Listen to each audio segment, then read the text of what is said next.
ஸ்ரீ குருப்யோ நமஹா. தெளிவு குருவின் திருநாமம் செப்பல், தெளிவு குருவின் திருவார்த்தை கேட்டல், தெளிவு குரு உரு சிந்தித்தல் தானே. குருவே சரணம். ஆடி பௌர்ணமி இந்த நாளை வியாச பூர்ணிமா, குரு பூர்ணிமா என்றும் அழைப்பார்கள். இந்த நாளில் கல்வி கலைகள் கற்ற மாணவர்கள் கல்வி மற்றும் ஞானம் அளித்த குருவினை வணங்கி வழிபடுவர். இந்த நன்னாளில் நாமும் நமக்கு கல்வியும் ஞானமும் வழங்கிய எல்லா குருமார்களையும் வணங்கி மானசீக வாழ்த்தை பெற்று வணங்குவோம். குருவை விட குருவின் திருவடிக்கு மதிப்பு அதிகம். குருவின் திருவடிகளே நம்மை கரை சேர்க்க வல்லது.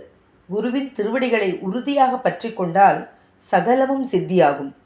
குருர் பிரம்மா, குருர் விஷ்ணு, குரு தேவோ மகேஸ்வரக, குரு சாக்ஷாத் பரதத்துவம் தஸ்மாத் குரும் உபாஸ்ரயேத். குருவே பிரம்மா, விஷ்ணு, மகேஸ்வரர் மற்றும் பரதத்துவம். எனவே குருவை சரண் அடைய வேண்டும். குரு என்றால் கனமானது, பெரிது என்று அர்த்தம். அதாவது மகிமை பொருந்தியவர், பெருமை உடையவர் என்று பொருள். ந தீர்த்த யாத்ரா நச்ச தேவ யாத்ரா, ந தேக யாத்ரா நச்ச லோக யாத்ரா, அகர்நிசம் பிரம்ம ஷரீர பூத்யா குரும் பிரசன்னோகி சேவ்ய மன்யது.